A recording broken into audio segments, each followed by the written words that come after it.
Hi, good evening. So இன்றைக்கி நம்ம என்ன பார்க்க போகிறோன்னா, பேசிக் ஸ்பிரிச்சுவாலிட்டியில் குண்டலினி அவேக்கனிங் அப்படின்னா என்ன அப்படின்னு பார்க்க போகிறோம். இதுக்கு முன்னாடி வரைக்கும் நம்ம என்ன பார்த்துருந்தோம் அப்படின்னு சொன்னால், 7 சக்ரா சிஸ்டம்னா என்ன, ஆரானா என்ன, 7 சக்ரா சிஸ்டத்துக்கும் நம்ம ஹியூமன் பாடிக்கும் என்ன கனெக்ஷன் இருக்குது, எந்தெந்த ஹார்மோனல் கிளான்ஸ் எந்தெந்த சக்ரா மேலே உட்காந்துருக்கு, so what is it's functions. அதே மாதிரி ஆறாங்கிறது ஜஸ்ட் 1 லேயர் இல்லை, 7 லேயர்.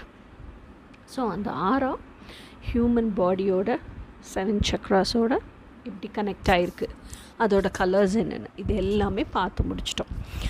ஸோ அதுவே ஒரு பெரிய வீடியோவாக இருந்துச்சு. ஸோ இப்போது நம்ம குண்டலினி அவேக்கனிங் அப்படிங்கிறத ரொம்ப சிம்பிளாக எப்படி ஈஸியாக அண்டர்ஸ்டாண்ட் பண்ணிக்கிறது அப்படிங்கிற மாதிரி பார்ப்போம்.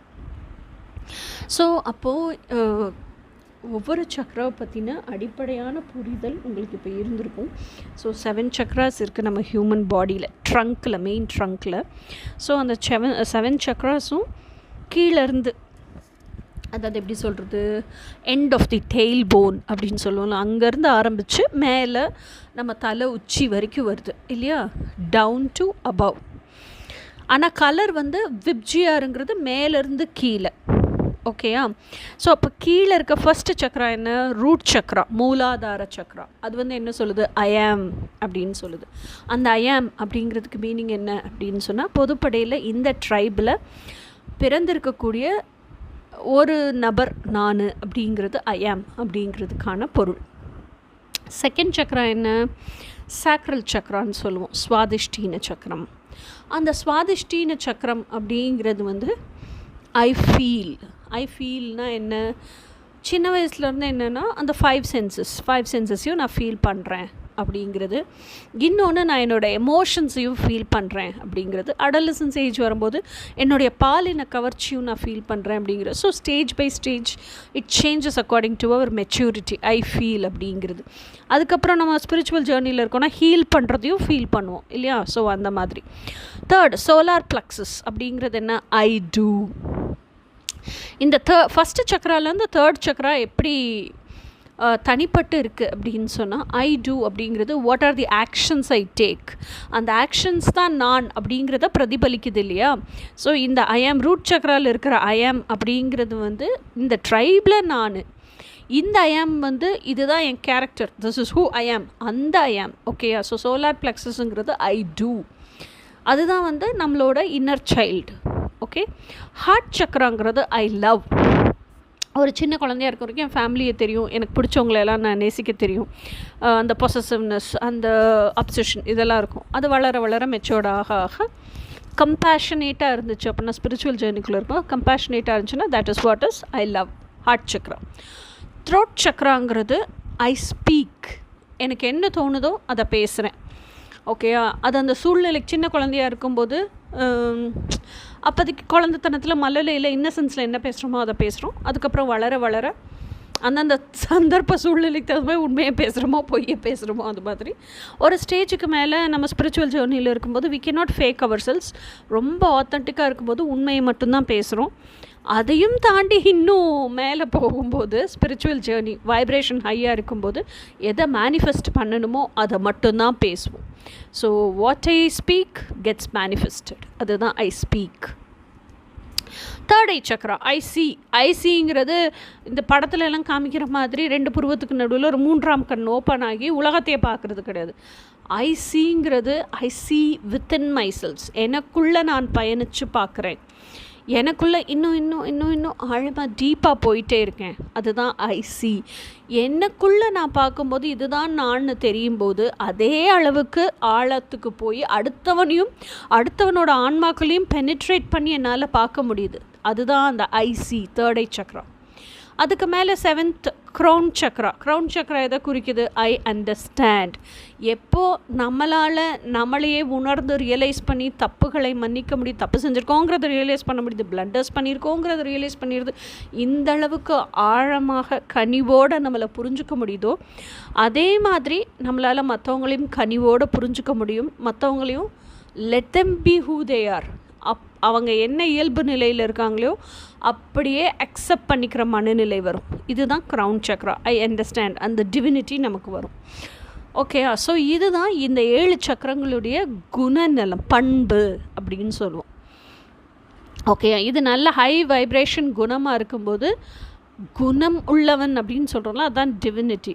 குணம் கெட்டு போச்சு அப்படிங்கிறதுனால தான் ஆஸ்பத்திரிக்கு போய் அட்மிட் ஆகிறோம், ஹெல்த் செக்கப்லாம் பண்ணிக்கிறோம். குணமாயிட்டியா அப்படி தானே கேட்குறோம். அப்போது அந்த நல்ல விஷயம்லாம் கெட்டு போகிறதுக்கு பேர் தான் கேடு, நோய். ஓகேயா? திருப்பி அது குணமாகிறது, நல்ல மாதிரியாக ஹெல்த்தி ஆகிறதுக்கு பேர் தான் குணமாயிட்டியா அப்படின்னு கேட்குறோம். Okay, so this is how life goes on, இல்லையா? இன்னொன்று இதுலேயே வந்து பாருங்கள், அந்த ரூட் சக்ரா ஐஎம் அப்படிங்கிறத ஹீல் பண்ணலைன்னா அந்த இன்னர் ட்ராமாஸ், பாஸ்ட் ட்ராமாஸ் எதுவுமே ஹீல் ஆகாது. சாக்ரல் சக்ராவை நீங்கள் ஹீல் பண்ணலை அப்படின்னா யாரு கூடயுமே நீங்கள் நட்பு ரீதியாக சமத்துவம் பாராட்டி உங்களுக்கு சரிநிகர் சமமானவங்களாக பார்க்கவே முடியாது. வெறும் பாலின கவர்ச்சி மட்டும்தான் இருக்கும். அதே மாதிரி சோலார் சக்ரா அதை நீங்கள் வந்து டேம் பண்ணலை அப்படின்னு சொன்னால், ஹீல் பண்ணிக்கலை அப்படின்னு சொன்னால் நீங்கள் எப்படி இருப்பீங்க அப்படின்னா, பயங்கர ஒன்று இன்ஃபீரியாரிட்டி காம்ப்ளெக்ஸில் இருப்பீங்க, இல்லை பயங்கர சுப்பீரியாரிட்டி காம்ப்ளெக்ஸில் இருப்பீங்க. ஓகே, அவங்களோட இன்னர் சைல்டு வந்து ரொம்ப எமோஷ்னலாக ஹர்ட் ஆகிருக்கும். அந்த ஹர்ட்டுக்கு டிஃபென்ஸ் மெக்கானிசமாக ஒன்று விக்டிம் மைண்ட் செட்டை வச்சுருக்கோம் இன்ஃபீரியாரிட்டி காம்ப்ளெக்ஸில், இல்லைன்னா நான் தான் எனக்கு எல்லாம் அப்படின்னு ஈகோயிஸ்டிக் மைண்ட் செட்டில் சுப்பீரியாரிட்டி காம்ப்ளெக்ஸில் இருக்கும். ஹார்ட் சக்ரா வந்து ரொம்ப ஹர்ட் ஆகிருக்கு அப்படின்னு சொன்னால் கம்ப்ளீட்டாக க்ளோஸ் ஆயிரும். யாரையுமே நம்பாது, யாரையுமே பக்கத்தில் வர்றதுக்கு அலோவ் பண்ணாது, யாரையுமே வந்து நேசிக்காது. அந்த எம்பத்தி, சிம்பத்தி இது எல்லாமே இருக்காது. They'll be very cold from within. அது வெளியே இருந்து பார்த்தா தெரியவே தெரியாது. அதுக்கப்புறம் அந்த ஹார்ட் சக்ராவே இன்னும் ரொம்ப வஸ்ட்டாக இருக்குன்னா they'll be narcissist. Throat Chakra வந்து ரொம்ப அஃபெக்ட் ஆகிருக்கு அப்படின்னு சொன்னால், ஹார்ட் நம்பா இருக்குன்னா த்ரோட் சக்ராவில் இருக்கவங்க பேச மாட்டாங்க. ஹார்ட் சக்ரா வஸ்ட்டாக இருக்குது, நார்சிஸ்டாக இருக்குன்னா த்ரோட் சக்ரா வந்து ஸ்கார்பியன் ஸ்டிங்கு மாதிரி இருக்கும், அப்படி பேசுவாங்க அவங்க. இதனால் தேர்ட் ஐ சக்ரா இவங்களுக்கெல்லாம் எப்படி இருக்கும்னா, இவங்களுக்கும் விழிப்பு நிலையில் தான் இருக்கும். ஆனால் இவங்களுக்கு எப்படி விழிப்பு நிலையில் இருக்குன்னா, அவங்களுக்கு தெரியும் நம்ம இப்படி தான் இருக்கோம். தெரியாமலாம் அவங்க எதுவுமே செய்ய மாட்டாங்க. நம்ம நார்சிஸ்டாக தான் இருக்கோம், நம்ம ஸ்கார்பியன் ஸ்டிங்குமாக தான் பேசுகிறோம், இதெல்லாம் தெரியும். அடுத்தவங்களையும் அப்படியே தான் நினைப்பாங்க அவங்க. ஏன்னா அவங்களுக்கு வந்து வேறு மாதிரி பார்க்க தெரியாது. ஏன்னா அவங்களுக்குள்ளே இருக்கிற பிரதிபிம்பமே அப்படி இருக்கும்போது எல்லாரோட பிரதிபிம்பத்தையும் அவங்க அப்படி தான் பார்ப்பாங்க. ஓகே, இதெல்லாம் வந்து சக்ராஸ் எல்லாம் பிளாக் ஆகிருந்தா சொல்கிறேன். க்ரௌன் இதெல்லாம் பிளாக் ஆகிடுச்சுன்னா க்ரௌன் சக்ரா வரைக்கும் போகவே போகாத எனர்ஜி கண்டிப்பாக பிளாக் ஆகிடும். ஓகே, இதுக்கு நடுவில் குண்டலினி எனர்ஜி, குண்டலினி அவேக்கனிங் அப்படின்னா என்ன அப்படின்னு சொன்னால், இப்போது இப்படியாப்பட்ட ஒரு பர்சன் பயங்கரமாக என்ன சொல்கிறது, ஒரு டாலரன்ஸ் லெவல் எல்லாத்துக்குமே ஒரு லெவல் வரைக்கும் தானே இருக்கும். அவங்களுக்குள்ளேயே அவங்களுக்கு இருக்கிற டாலரன்ஸே ரொம்ப கம்மியாயிடும். அதாவது அவங்களாலேயே அவங்களோட இந்த கொடூர புத்தியை அவங்க வந்து மற்றவங்கக்கிட்ட இருந்து வேணால் மறைச்சி வைக்கலாம். அவங்களே அவங்க மனசாட்சிக்கிட்ட இருந்து எப்படி மறைச்சி வைப்பாங்க? ஓகேயா? இது அவங்களுக்கே செஞ்சுக்கிறது இல்லை. இவங்க இந்த நார்சிஸ் கிட்ட மாட்டிக்கிட்ட விக்டிம் இருப்பாங்கல்ல, அவங்களும் ஒரு லெவல் வரைக்கும் தான் டாலரண்ட்டாக இருப்பாங்க. அதுக்கு மேலே வேல்கனோ மாதிரி பட்டால் பர்ஸ்ட் ஆவாங்க. அப்படி பர்ஸ்ட் ஆகும்போது விக்டிம் மைண்ட் செட்டில் இருக்கவங்களா இருக்கட்டும், நார்சிஸ்டாக இருக்கவங்களாவும் இருக்கட்டும், அவங்க 2 பேரும் மெடிடேஷன் பண்ணும்போது என்ன நடக்கும் அப்படின்னு சொன்னால், மெடிடேஷன் அப்படிங்கிறதுக்கு எல்லாத்துக்குமே ஒரே மாதிரி தான் வேலை செய்யும். ஓகேயா? பிரபஞ்ச விதி பார்ஷியாலிட்டியே பார்க்காதுப்பா. ஏன்னா அது படைப்பில் நீங்கள் எல்லாம் ஒன்று தான், அதோட குழந்தைங்க தான் எல்லாருமே. அதனால எல்லாருக்கும் அந்த பிரபஞ்சம் ஒரே மாதிரி தான் வேலை செய்யும். அப்போது நீங்கள் லாங் ரன்னில் மெடிடேஷன் பண்ணிகிட்டே இருக்கீங்க அப்படிங்கும்போது, மெடிடேஷன் பண்ண உங்களுக்குள்ளேயே நீங்கள் காமாக மெடிடேஷனுங்கிறது எப்படி நடக்கும்னா, ஃபஸ்ட்டு நிறைய நீங்கள் மெடிடேட் பண்ண உட்காரும்போது உங்கள் மனசு எல்லா இடத்துக்கும் போய் ஊர் சுற்றிட்டு வரும். கொச்சன்னு பேசிக்கிட்டே இருக்கும். நீங்கள் என்ன பண்ணணுன்னா, அமைதியாக கண்ணை மூடி உக்காந்துட்டு அது ஊர் சுற்றுற இடத்துக்கெல்லாம் போயிட்டு வரும்னு விட்டுட்டு போயிட்டு திருப்பி வரும். எங்கே வரும்? இங்கே உள்ளே தான் வரட்டும் அப்படின்னு விட்டுறணும். எடுத்து உட்காந்தானே இந்த மைண்டை கண்ட்ரோல் பண்ணுறதுக்கு ட்ரை பண்ணிங்கன்னா திமிரிக்கிட்டு ஓடி போயிடும். கண்ட்ரோலே பண்ணாதீங்க. அது எங்கெங்கே போய் ஊர் சுற்றிட்டு வரணுமோ எல்லா இடத்துக்கும் போய் ஊர் சுற்றிட்டு வரட்டும். ஓகேயா? ஊர் சுற்றிட்டு வந்தால் அடங்கி உக்காந்தா தான் உட்காரும், இல்லைன்னா உட்காராது. அதே மாதிரி உக்காந்ததுக்கப்புறமும் அது புலம்புல பூரா கொச்சன்னு பேசிகிட்டே இருக்கும். அது பேச்சு தீர்ற வரைக்கும் விட்டுருக்க, பேசிகிட்டே இருக்கட்டும். அது ஊர் சுத்த போகுதில்ல, போகும்போது தனியாக போகாது. மனசு எப்போவுமே மனசாட்சியை சேர்த்து கூப்பிட்டுக்கிட்டு தான் போகும். ஸோ அதோட போய் நீங்களும் வேடிக்கை பாருங்கள். எங்கெல்லாம் அது ஊர் சுற்றுதோ அதெல்லாம் ஹாப்பியாக போய் வேடிக்கை பாருங்கள். பார்த்துட்டு ரெண்டுமே சேர்ந்து தான் ரிட்டர்ன் வரும். ஓகேயா? அதுக்கப்புறம் இந்த கொச்சன்னு பேசிகிட்டு இருக்கல, மனசு யார்கிட்ட பேசுதுன்னு நினைக்கிறீங்க? புத்திக்கிட்ட பேசும், இல்லைன்னா மனசாட்சிகிட்ட பேசும். அதெல்லாம் அமைதியாக கேளுங்க அது என்ன பேசுதுன்னு. ஒரு ஸ்டேஜ் வரைக்கும் பேசி ஓஞ்சு போய் அமைதியாயிரும். அதுக்கப்புறமா அது பேசி முடித்து அமைதியானாதான் நமக்கு உடம்பில் முகத்தில் காதுன்னு ஒன்று கொடுத்துருக்காங்கல்ல, அது எக்ஸ்டர்னல் இயர்ஸ் தான். அகக்காது அப்படின்னு ஒன்று இருக்குது உள்ளுக்குள்ளே. அது பேசி முடித்தா தான் மனசாட்சி சொல்கிறதையே கேட்குறதுக்கு அந்த அகக்காது திறக்கும், ரெடியாக இருக்கும் மனசு கேட்குறதுக்கு. இல்லைன்னா ரெடியே ஆகாது. நீங்கள் என்ன கொச்சேன்னு பேசிகிட்டு இருக்கும்போது நீங்களும் ஏதோ ஒரு விஷயத்த சொல்கிறீங்க அப்படின்னா அது வேஸ்ட். அதனால் மனசாட்சி பயங்கர டிவைனுங்க, பயங்கர ஹைலி விஸ்டம்ஃபுல். வாயே திறக்காதே, அமைதியாக நீ எவ்வளவு அடித்தாலும் நல்லவேன்னு சொல்கிறேங்கிற ரேஞ்சுக்கு எவ்வளவு மனசு பேசிச்சினாலும் புலம்புச்சினாலும் அமைதியாக கேட்டுட்டு உட்காந்துருக்கும் மனசாட்சி. ஓகேயா? எல்லாம் முடித்ததுக்கப்புறம் இந்த மனசு அமைதியாயிரும் பாருங்கள். ஏன்னா மெடிடேஷனில் உட்காந்துருக்கேன், எக்ஸாஸ்ட் ஆயிடுச்சு. இது 1 நாள் 2 நாளில் நடக்காதுங்க. 1 மாதம் கூட ஆகலாம், 2 மாதம் கூட ஆகலாம். ஓகேயா? அந்த புலம்பல்கள் எல்லாம் தீரணும். அதுக்கப்புறம் அமைதியாயிரும் மனசு, அமைதியாக உட்காந்துரும். உட்காந்ததுக்கப்புறம் என்ன ஆகும் அப்படின்னு சொன்னால், கண்ணை மூடி அந்த எக்ஸாஸ்ட் ஆயிடுச்சு, எனர்ஜி பூரா புலம்பியெல்லாம் முடிச்சிருச்சுல்ல, எக்ஸாஸ்ட் ஆகிடுச்சு. அப்போ மனசாட்சி பேசாது. உணர்வு ரீதியாகவே நிறைய விஷயங்களை மனசுக்கு காமிக்கும். ஓகேயா? மனசுக்கு காமிக்கும்போது பாஸ்ட்டு கூட்டிகிட்டு போய் புலம்புச்சில் நிறைய விஷயம், அந்த விஷயங்களுக்கெல்லாம் பாஸ்ட்டில் நடந்த விஷயத்தானே புலம்புது, அந்தந்த இன்சிடெண்ட்டுக்காக கூட்டிகிட்டு போய் மனசாட்சி காமிக்கும். மனசாட்சி காமிக்கும்போது என்ன ஆகும் அப்படின்னு சொன்னால், அப்போது மற்றவங்களெல்லாம் விட்டுரும். நீ இந்த இடத்துல என்னென்ன தப்பு பண்ணியிருக்க, அதை நீ எப்படி திருத்திக்கலாம். ஸோ அந்த மாற்றங்கிறத இந்த மனசுக்கிட்ட இருந்து தான் அது ஆரம்பிக்கும். நிறைய விஷயங்களை மனசாட்சியே மனசுக்கு சொல்லி கொடுக்க ஆரம்பிக்கும். அவங்களெல்லாம் அவங்க தான் தப்பு பண்ணியிருக்காங்கன்னு தெரிஞ்சதுனாலும் அவங்களுக்கே அவங்க பண்ண தப்புன்னு தெரியல, அவங்களுக்கே அவங்க எமோஷ்னலாக அவைலபிளாக இல்லை. அதனால உனக்கு அவங்க எமோஷ்னலாக அவைலபிளாக இல்லைன்னு நீ ஃபீல் பண்ணாத, வருத்தப்படாத. உனக்கு எப்போவுமே நான் இருக்கேன் கூட. நீ பிறக்கிறதுக்கு முன்னாடி இருந்து இந்த உயிர் எத்தனை காலமாக இருக்கோ அத்தனை காலமாக, உயிருங்கிறதா மனசு இல்லையா? ஸோ அப்போது அத்தனை காலமாக இந்த மனசாட்சியும் இருக்குது. உயிரினுடைய லோவர் வைப்ரேஷன் மனசு, உயிரினுடைய ஹையர் வைப்ரேஷன் மனசாட்சி. நம்ம 2 பேரும் எப்பயுமே சேர்ந்தே தான் இருப்போம், பிரிவே கிடையாது நமக்கு அப்படின்னு சொல்லிட்டு மனசாட்சி நிறைய விஷயங்களை மனசுக்கு புரிய வைக்கும். மெடிடேஷனில் தான் இதெல்லாம் நடக்கும். இந்த ஹீலிங் ஒவ்வொரு விஷயத்துக்காக சொல்லி பாஸ்ட் ட்ராமா நடந்த இடத்துக்கெல்லாம் இந்த மனசாட்சி கூட்டிகிட்டு போய் இதுதான் டைம் ட்ராவல். கூட்டிகிட்டு போய் ஒவ்வொரு விஷயத்தையாக காமிக்கும். இந்த இடத்துல நீ என்ன திருத்தம் பண்ணிக்கணும், நீ என்ன மாற்றம் பண்ணிக்கணும், இதை யோசி. மற்றவங்க பண்ணது நீ யோசிக்காத. அதை சுமக்கிறது உனக்கு தான் பனிஷ்மெண்ட்.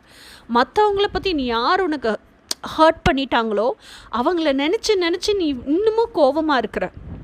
அந்த கோவத்தினால உன்னைய ஹர்ட் பண்ணவங்க அவஸ்தைப்படவே இல்லை. அந்த கோவத்தை நீ தான் உனக்குள்ளே சுமந்துட்டுருக்க, அதனால நீ தான் அவஸ்தைப்படுற. அதனால அவங்க பண்ணின விஷயத்த அடியாளத்திலேருந்து புரிஞ்சுக்கோ. இப்படி தான் அது நடந்திருக்கு. அவங்களுக்கே அவங்க பண்ண தப்புன்னு தெரில, அவங்களுக்கே அவங்க என்ன சொல்கிறது, எமோஷ்னலாக அவைலபிளாக இல்லை. அவங்கள யாருமே அப்படி வளர்த்தலை. அதனால் அவங்க பண்ண தப்புனே உணராத ஒரு விஷயத்த நீ ஏன் சுமந்துட்டு அவஸ்தைப்படுற. அதனால் அதை லெட் கோன்னு விட்டுடு, அவங்கள மன்னிச்சிரு, அந்த கசப்பான விஷயத்த மறந்துடு. இதெல்லாம் சொல்லி கொடுக்கும் மனசாட்சி. ஸோ இந்த மாதிரி ஹீல் ஆக ஒவ்வொரு சக்ராவாக ஹீல் ஆகிட்டே வரும். அப்போ ஒவ்வொரு சக்ராவாக ஹீல் ஆகும்போது என்ன ஆகும்னா, இப்போ கம்ப்ளீட்டாக மூலாதார சக்ரா ஹீல் ஆயிடுச்சுன்னு வைங்க, அது நல்லா ஃப்ளூவெண்ட்டாக சுற்ற ஆரம்பிக்கும். அப்போ நல்லா ஆக்டிவாக இருக்கும். அப்போ மூலாதார சக்ரா ஆக்டிவாக இருக்கும்போது, மூலாதாரம்னா என்ன, இந்த என்ன சொல்கிறது, லிவிங் ஸ்பேஸில் வாழும் இந்த மூலம், அந்த மூலத்தில் தான் நான் வாழ்கிறோம். அதுக்கான ஆதாரம் என்னவோ அதெல்லாம் நம்மளை நோக்கி அட்ராக்ட் ஆகும். ஸோ அதுக்கான ஆதாரம் என்ன, 5 பொருள் இல்லையா? உண்ண உணவு, இருக்க இடம், சுவாசிக்க காற்று, உடுக்க உடை, இதெல்லாமே நம்மளை தேடி வரும். அப்புறம் பணம் இல்லையா? ஸோ அந்த மாதிரி ஒவ்வொரு சக்கரமும் ஹீலாக அந்தந்த சக்கரம் நல்லா வேலை செஞ்ச ஃபங்க்ஷன் ஆனால் எப்படி இருக்கும், அந்தளவுக்கு சூப்பராக ஆக்டிவ் ஆகும் சக்ராஸ் எல்லாம் இந்த ஹீலிங் நடக்க. ஸோ அப்போ என்ன ஆகும் அப்படின்னா நம்ம வந்து மதர் வூண்ட்ஸ், அதாவது இன்னர் ஃபெமினைன் வூண்ட்ஸ் ஹீல் பண்ணுவோம், inner masculine father wounds, inner masculine வூண்ட்ஸை ஹீல் பண்ணுவோம். அதுக்கப்புறம் இன்னர் சைல்டு வூண்ட்ஸ், நம்மளோட சைல்டுஹுட் பாஸ்ட் ட்ராமாஸ், இதெல்லாம் ஹீல் பண்ண அழகாக லோவர் 3 சக்ராஸும் ஹீல் ஆகி கீழே இருக்கிற மூலாதாரத்துலேருந்து மேலே வரைக்கும் எனர்ஜி எழும்பி வரும். இந்த 3 சக்ராஸும் ஹீலாக ஹார்ட் சக்ரா கொஞ்சம் கொஞ்சமாக அழகாக பிளாசம் ஆகும். அந்த ஹார்ட் சக்ரா அவ்வளோ அழகாக பிளாசம் ஆகும்போது அந்த க்ரீன் கலரில் நம்மளாலே ஃபீல் பண்ண முடியும். அந்த அப்படியே ஷைனி லைட், அதுக்கு நடுவில் கோல்டன் ஸ்டார் பிளாசம் ஆகுறது, ப்ளூம் ஆகுறது அவ்வளோ அழகாக நமக்கு அவ்வளோ மென்டல் பீஸை கொடுக்கும். ஏதோ ஒரு பெரிய பாரத்தை இறக்கி வச்ச மாதிரி இருக்கும். அந்தளவுக்கு ஒரு பெரிய ரிலீஃப் இருக்கும் நமக்கு. அப்போது இந்த 3 சக்கரம் கீழேருந்து ஹீலாக அதனுடைய எனர்ஜி என்ன ஆகும்னா மேலே ஒவ்வொரு சக்கராவாக படிப்படியாக ரைஸ் ஆக ஆரம்பிக்கும். ஓகே, படிப்படியாக ரைஸ் ஆகும்போது ஹார்ட் சக்ரா வரைக்கும் எனர்ஜி வந்துடும். ஹார்ட் சக்ரா வரைக்கும் எனர்ஜி வந்ததுக்கப்புறம் அந்த ஹார்ட் சக்ராலேருந்து ஹோல் பாடிக்கும் சப்ளை ஆகும். ஹோல் பாடிக்கு சப்ளை ஆனதுக்கப்புறமும் மிச்ச எனர்ஜி திருப்பி ஹார்ட் சக்ராக்கே வரும். ஓகேயா? ஸோ ஹார்ட் சக்ராக்கே வந்ததுக்கப்புறம் நம்ம இன்னும் நாட்கள் ஜாஸ்தி ஆக மெடிடேஷனில் இருக்க டைமிங்கும் ஜாஸ்தி ஆக ஹீலிங்கும் இன்னும் ஜாஸ்தி ஆகும்போது எனர்ஜியும் ஜாஸ்தி ஆகும். அப்போது எனர்ஜி ஹோல் பாடிக்கு சப்ளை பண்ணது போக மீதி இப்போ ஹார்ட் சக்ராக்கு ரிட்டர்ன் வர அளவுக்கு தான் எனர்ஜி இருக்குது. பட் ஸ்டில் நம்மளோட healing, meditating time and consistency of meditation இதெல்லாம் ஜாஸ்தி ஆகும்போது ஹார்ட் சக்ராவையும் தாண்டி throat chakra, third eye chakra இதுக்கெல்லாம் போகும் எனர்ஜி. இன்னொன்று நம்ம ஹீலிங் பண்ணுறோம்ல, ஹீலிங் பண்ணும்போது என்ன ஆகும்னா லோவர் 3 சக்ராஸ் ஹீல் ஆக அதுக்கு ஈக்குவலண்ட்டாக அதை ரிலேட்டடான அப்பர் 3 சக்ராஸும் ஹீல் ஆகும். இப்போது நம்ம ஹீல் பண்ணும்போது நம்ம ஃபீல் பண்ணுறோம்ல, நம்ம ஃபீல் பண்ணி தான் ஹீல் பண்ணுவோம். அப்போ என்ன ஆகும்னா நமக்குள்ளே இன்னும் டீப்பாக போகும்போது நமக்குள்ளேயே பயணித்து டைம் ட்ராவல் பண்ணி தான் நம்ம ஹீல் பண்ணுறோம். அப்போ என்ன ஆகும்னா அந்த டைம் ட்ராவல் பண்ணும்போது நம்மளுக்குள்ளேயே பயணிக்கும்போது நம்மளோட மிஸ்டேக்ஸையே நம்மளால் பார்க்கும்போது நம்ம சரி பண்ணிக்கும்போது மற்றவங்களுக்குள்ளே இருக்கிற உணர்வுகளையும் மதிக்கணும், மற்றவங்களுக்குள்ளே இருக்கிற அந்த என்ன சொல்கிறது அவங்க தெரியாமல் பண்ண தவறுகளையும் நம்ம புரிஞ்சுக்கணும் அப்படிங்கிற அந்த மனோபாவம் வந்துடும். அப்போ மற்றவங்கள பார்க்கும்போது அந்த வெஞ்சன்ஸோ அந்த பாவமாக தோணும். நமக்கே ஸ்பிரிச்சுவல் அவேக்கனிங் ஆனவங்களுக்கே இவ்வளோ கஷ்டமாக இருக்குது, அதுக்கு ஸ்பிரிச்சுவல் அவேக்கனிங்னா கூட என்னன்னே தெரியாது, அதுங்க கிட்ட கோவப்பட்டு நம்ம என்ன செய்ய போகிறோங்கிற ரேஞ்சுக்கு ஆகிடுவோம். ஸோ இது எதுக்கு சொல்ல வரேன்னா, ஸோ அந்த லோவர் 3 சக்ராஸில் ஒர்க் பண்ணும்போது அப்போ ஆட்டோமேட்டிக்காக தேர்ட் ஐ சக்ரா ஓப்பன் ஆகிடும், தேர்ட் ஐ சக்ராவும் நல்லா ஒர்க் ஆகும். அதே மாதிரி எப்போ செல்ஃப் டாக் நிறைய பண்ணுறோமோ, நமக்குள்ளேயே உள்ளே பயணித்து செல்ஃப் டாக் நிறைய பண்ணுறோமோ, வெளியே பேசுகிற வார்த்தைகளும் தேவைக்கு மட்டும் ஷார்ப்பாக ஒரு சென்டென்ஸ் பேசினாலும் நச்சுன்னு எஃபெக்டிவாக பேசிட்டு அமைதியாகிடும். ஒரு சென்டென்ஸ்குள்ளேயே நிறைய அர்த்தங்கள் அடங்கி இருக்கிற மாதிரி ஒரு பேராகிராஃபே ஒரு சென்டென்ஸில் அடக்கி பேசினேன் எப்படி இருக்கும், அந்தளவுக்கு பவர்ஃபுல்லாக பேசிட்டு அமைதியாகும். அப்போ your throat Chakra is also getting என்ன சொல்கிறது நல்ல ஒர்க் ஆகுது. ஓகே, ஸோ அந்த மாதிரி கீழே இருக்க 3 சக்ராவில் ஒர்க் பண்ண மேலே இருக்க 3 சக்ராவும் நல்லா ஒர்க் ஆகும். நடுவில் இருக்க சக்ரா தான் ஹார்ட் சக்ரா. ஓகேயா? ஸோ அப்போ என்ன அது அப்படின்னு சொன்னால், இப்போ மேலே இருக்க சக்ராஸ் கீழே இருக்க சக்ராஸ் எல்லாமே ஹீல் ஆக ஹார்ட் சக்ரா வரைக்கும் எனர்ஜி நல்லா பம்ப் ஆகி மேலே வருது, ஹோல் பாடிக்கு சப்ளை ஆகிட்டு ஹார்ட் சக்ராவில் மீதி இருக்குது. ஸோ இந்த timing of meditation, consistency, hours of meditation இதெல்லாம் ஜாஸ்தி ஆக எனர்ஜியும் ஜாஸ்தியாக இன்க்ரீஸ் ஆக அப்போ அந்த ஹார்ட் சக்ராலேருந்தும் மேலே ரைஸ் ஆகுது, throat chakra, third eye chakra, sahasra சக்ரான்னு சொல்லிட்டு. அப்போ தான் என்னது this is called kundalini rising. அந்த எனர்ஜி கீழேருந்து மேலே எழும்புறது தான் நமக்கு எப்படி இருக்குது அப்படின்னு சொன்னால், அந்த ஸ்னேக் வந்து டெயில் போனுக்கு கீழே தூங்குற மாதிரியும், இதைத்தான் அப்படி வடிவமைச்சிருக்காங்க, தூங்குற மாதிரியும். நம்ம இந்த அளவுக்கு மெடிடேஷன் பண்ணால் அந்த ஸ்டேக்கு கொஞ்சம் கொஞ்சமாக எந்திரிச்சு மேலே வர மாதிரியும் அந்த எனர்ஜி ஊறுறது நமக்கு முதுகு தண்டு இடத்துல தெரியும்ப்பா. ஏன்னா நம்ம வந்து we are a biologically biochemically build up muscle man நம்மெல்லாம். அப்போது கீழேருந்து எனர்ஜி அந்த செரிப்ரோஸ்பைனல் ஃப்ளூயிட் வழியாக மேலே ஏறுது அப்படிங்கும்போது அந்த குறுகுறுப்பு அதனால தான் நமக்கு தெரியுது. என்னமோ ஒன்று எனர்ஜி நம்மளோட ஒரு லிக்விடை க்ராஸ் பண்ணி மேலே போகுது அப்படிங்கும்போது we are able to feel that. அதை சொல்கிறதுக்கு தெரியாமல் அவங்க பாம்பு இருக்கிற மாதிரி இருக்குது, எறும்பு விடுற மாதிரி இருக்குது, இதெல்லாம் உதாரணங்கள் சொல்லியிருக்காங்க. ஆக்சுவல் சயின்ஸ் பிஹைண்ட் இட் இதுதான். ஓகே, எல்லோரும் சிஎஸ்எஃப் செரிப்ரோஸ்பைனல் ஃப்ளூயிட் அப்படிங்கிறது சொன்னாங்கன்னா நான் சொல்லுவேன் கான்ஷியஸ் சயின்டிஃபிக் ஃப்ளவரிங், அதுதான் சிஎஸ்எஃப். ஓகேயா? ஸோ கீழேருந்து மேலே நமக்கு அந்த எனர்ஜி எழும்புறது தான் குண்டலினி அவேக்கனிங் அப்படின்னு சொல்கிறோம். அப்போ இந்த குண்டலினி அவேக்கனிங் அப்படிங்கிறது என்னென்னா, ஏற்கனவே இந்த குண்டலினி அவேக்கனிங் ஸ்பிரிச்சுவாலிட்டி இதெல்லாம் இல்லாதப்பயே மனசு ஊர் சுற்றுச்சு. இப்போது இந்த மனசு என்ன பண்ணுன்னா இன்னும் ஹாப்பியாக ஊர் சுற்றும். எப்படி ஊர் சுற்றுதுன்னா ஸ்பிரிச்சுவலாக ஊர் சுற்றும். மனசாட்சியை கூப்பிட்டுக்கிட்டு அப்படி பயம் இல்லாமல் ஃபஸ்ட்டெல்லாம் அந்த புலம்பல் தவிப்பு பிச்சுக்கிட்டு ஓடினா போதும் அப்படி ஊர் சுற்றுச்சுல்ல. இப்போது அப்படி ஆசையாக எங்கெல்லாம் போகணுமோ உட்காந்துக்கிட்டே எல்லா இடத்தையும் ஊர் சுற்றிட்டு வந்து திருப்பி உட்காரும். ஸோ இது இன்னும் வேடிக்கையாக இருக்கும். இதைத்தான் நம்ம அவுட் ஆஃப் பாடி எக்ஸ்பீரியன்ஸுன்னு சொல்கிறோம். ஓகேயா? So this is how kundalini rising works. இந்த குண்டலினி ரைசிங் நடக்க என்ன ஆகும்னா நம்ம பேக் போன் அப்படின்னு சொல்கிறோம்ல, அது இன்னும் ஸ்ட்ராங் ஆகும்.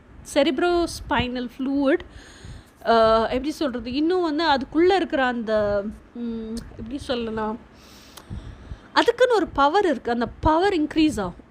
எனக்கு அப்படி தான் ஷார்ட்டாக சொல்ல தெரியுது. அந்த பவர் இன்க்ரீஸ் ஆகும்.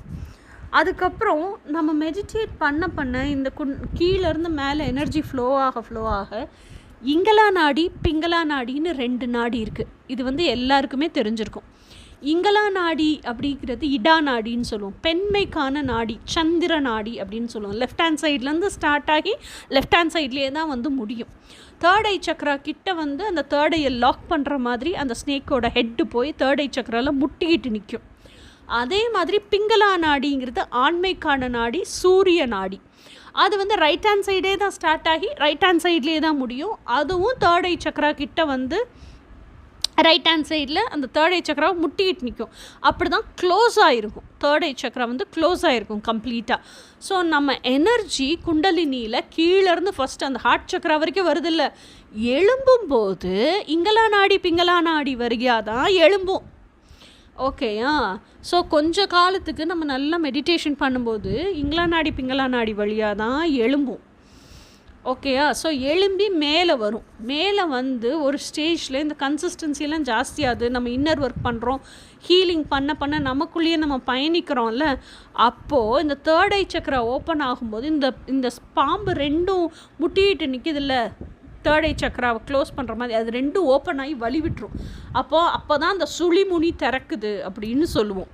அந்த சுழிமுனி எப்போ திறக்குதோ அதுக்கப்புறம் இருந்து எனர்ஜி இங்களா நாடி பிங்களா நாடி வழியாக போகாது. எனர்ஜி ஒரே ஸ்ட்ரெயிட் லைனில் முதுகு தண்டுவடம் இருக்கு இல்லையா, அது வழியாக தான் கீழேருந்து மேலே போகும், மேலேருந்தும் கீழே வரும். ஸோ தட் இஸ் கால்ட் சுசமன நாடி. ஓகே, அப்போ சிங்கிளாக தான் இருக்கும். அதுக்கப்புறம் இருந்து எனர்ஜி தட் இஸ் ஒன்னஸ். அதாவது ஃபெமினைன், இடா நாடி ஃபெமினைன், பிங்களா நாடி மேஸ்குலைன், டுவாலிட்டியோடு இருந்தது. ஃபஸ்ட்டு வந்து என்ன சொல்கிறது, அது எனர்ஜியே இல்லாமல் இருந்துச்சு. இப்போ நம்ம மெடிடேட் பண்ணி எல்லா சக்ராஸும் ஒர்க் ஆகுது. எல்லா சக்ராஸும் நல்லா ஒர்க் ஆகும்போது மேஸ்குலைன் ஃபெமினைனை ரெகக்னைஸ் பண்ணுறோம். மேஸ்குலைன் ஃபெமினைன் பேலன்ஸ் பண்ணிக்குது. அதுக்கப்புறம் இன்னும் நாட்கள் போக போக கீழேருந்து எனர்ஜி நல்லா மேலே வரைக்கும் போகுது. அப்படிங்கும்போது அந்த டுவாலிட்டியே மெர்ஜ் ஆகி ஒன்னஸ்க்கு வந்து சூஷமன நாடி வழியாக போகுது. ஓகேயா? This is kundalini awakening. ஆக்சுவலாக குண்டலினி அவேக்கனிங் அந்த இதுக்குள்ளே ஸ்பைனல் கார்டுக்குள்ளே தான் இருக்குது. அந்த ஸ்பைனல் கார்டுக்குள்ளே இந்த சூஷம நாடிக்குள்ளே வஜ்ர நாடி இருக்குது, வஜ்ர நாடிக்குள்ளே சித்திரை நாடி இருக்குது, அதுக்குள்ளே பிரம்மரந்திரம் இருக்குது. இது எல்லாமே இப்போ இந்த 7 சக்ராஸை பற்றி தான் படிச்சிருக்கோம் இல்லையா. 7 சக்ரா சிஸ்டம் 12 சக்ரா சிஸ்டமாக சேஞ்ச் ஆகும். ஸோ அது எப்படி சேஞ்ச் ஆகுது, என்ன சேஞ்சஸ்லாம் நடக்குது, எப்படி இந்த நாடியெல்லாம் நமக்கு ஒர்க் ஆகுது, எப்படி அதை ஐடென்டிஃபை பண்ணுறது, இது எல்லாமே நெக்ஸ்ட் வீடியோவில் பார்ப்போம். இப்போவே நான் நிறைய சொல்லிட்டேன்னு நினைக்கிறேன். இதுவே உங்களுக்கு திருப்பி ரிப்பீட்டடாக 2-3 தடவை கேளுங்க, புரியும். இப்போது நம்ம குண்டலினி ரைசிங் பார்த்துருக்கோம். இன்னொரு இன்ஃபர்மேஷனும் சொல்லிக்கிறேன். செரிப்ரோஸ்பைனல் ஃப்ளூவிட் நமக்கு டவுன்லோட்ஸ் எல்லாம் நிறைய கிடைக்குதுல்ல. ஸோ இந்த மெடிடேஷன் ஜாஸ்தி பண்ண செரிப்ரோஸ்பைனல் ஃப்ளூவிடில் என்ன இருக்குன்னா, நம்ம ஹோல் பாடியிலையும் எல்லா செல்லுலேயும் இருக்கிறது டிஎன்ஏ, டிஆக்சிரிபோ நியூக்ளிக் ஆசிட். நம்ம செல்லோட வரைபடம் அனிமல் செல் படிச்சிருந்தோன்னா தெரியும். பிளான்ஸுக்கெல்லாம் என்ன இருக்கும்? Ribo nucleic acid, RNA. ஓகேயா? நம்மளோட செரிப்ரோஸ்பைனல் ஃப்ளூவிடில் என்ன இருக்குது? ஆர்என்ஏ தான் இருக்குது, டிஎன்ஏ கிடையாது. அதுலேயும் என்ன ஆர்என்ஏ இருக்குது? எம்ஆர்என்ஏ. அந்த எம்ஆர்என்ஏக்கு பேர் என்ன? Messenger RNA. எத்தனை பேர் இவ்வளோ இன்டெப்த்தாலாம் சொல்லி தருவாங்கன்னு எனக்கு தெரியல. எனக்கு தெரிஞ்ச மெசேஜை உங்களுக்கு நான் பாஸ் ஆன் பண்ணிடுறேன். Messenger RNA. ஓகேயா? இந்த மெசஞ்சர் ஆர்என்ஏவால் மட்டும்தான் ஸ்பிரிட் வேர்ல்ட்லேருந்து என்னெல்லாம் மெசேஜ் இருக்கோ, எப்போ இந்த சக்ராஸ் எல்லாம் நல்லா வேலை செஞ்சு உங்கள் குண்டலினி ஆக்டிவாக இருக்கோ, அப்போ அந்த இன்ஃபர்மேஷன் மெசேஜஸை பூரா கிராப் பண்ணி உங்கள் பாடிக்கு இழுத்துக்கிட்டு வர முடியும். நீங்கள் அப்படியே அதை டெலிவர் பண்ண முடியும். Okay, so this is how download channelling சொல்கிறீங்களே, தட் ஹேப்பன்ஸ். ஓகே, ஸோ இன்னொரு இன்ஃபர்மேஷன் என்ன சொல்லணும்னு நினச்சேன் அப்படின்னு சொன்னால், இந்த குண்டலினி ரைசிங் நீங்கள் பண்ணுறீங்க, அப்படியே நீங்கள் ஃபோர்ஹெட்லேயே வச்சுட்டு இருந்தீங்கன்னு வச்சுக்கோங்க, பயங்கரமாக தலைவலிக்கும். ஸோ நீங்கள் மெடிடேஷனில் இருக்கும்போதே குண்டலினி ரைசிங் ஏறுதுங்கிறது உங்களால் ஃபீல் பண்ண முடியும், ஃபோர்ஹெட்டுக்கு வந்துருச்சுங்கிறதையும் ஃபீல் பண்ண முடியும். அதை நீங்கள் என்ன பண்ணணுன்னா, மெடிடேஷன் முடிக்க போகிற அந்த நேரம் இருக்கும்ல, அப்போது உங்களோட சகசிரத்திலிருந்து கீழே அதை அப்படியே இறக்கி கொண்டு வந்து மூலாதாரத்துலேயே அந்த பவரை வச்சுக்கிற மாதிரி இமேஜின் பண்ணிங்க. டெய்லி பேசிஸில் பண்ணுங்கள். ஸோ தட் ஆட்டோமேட்டிக்காக உங்கள் பிரெயின் அந்த இன்ஸ்ட்ரக்ஷனை கொடுக்கும். ஓகேயா? உங்கள் பாடிக்கு. ஸோ ஆட்டோமேட்டிக்காக அது மூலாதாரத்தில் ஸ்டோர் ஆயிரும். அப்புறமா மெடிடேஷனை முடிச்சுட்டு எழுந்திரிங்க. நீங்கள் அப்படியே இதுலேயே வச்சுட்டு இருந்தீங்கன்னா, சகசரத்துலேயும் தேர்ட் ஐலையுமே உங்கள் பவர் வச்சுட்டு இருந்தீங்கன்னா தலை பயங்கரமாக வலிக்கும். ஸோ இன்னொன்று, எப்போவுமே ஓப்பன் தேர்ட் ஐயோட வெளியே சுற்றக்கூடாது. ஓப்பன் தேர்ட் ஐ இருந்தால் கூட நம்ம கம்ப்ளீட் குண்டலினி சக்தியை கொண்டு வந்து தேர்ட் ஐ பிளேஸில் வச்சுட்டு வெளியே சுற்றக்கூடாது. ஸோ தட் என்ன ஆகும்னா, பேட் எனர்ஜிஸ் ஈஸியாக கிராப் பண்ணிட்டு போயிடுவாங்க. ஓகே, ஸோ ஆல்வேஸ் சாந்தி தவம்னு அதுக்கு பேர். சாந்தி தவத்துக்கு மூலாதாரத்தில் ஸ்டோர் பண்ணிவிட்டு உங்கள் மெடிடேஷனை முடிச்சுட்டு எழும்புங்க. ஓகே, ஸோ நெக்ஸ்ட் வீடியோவில் பார்ப்போம் ஹவு டு மேக் என்ன சொல்கிறது, இந்த 7 சக்ரா சிஸ்டம் எப்படி 12 சக்ரா சிஸ்டமாக சேஞ்ச் ஆகுதுங்கிறத பார்ப்போம். அன்டில் தென், பாய்.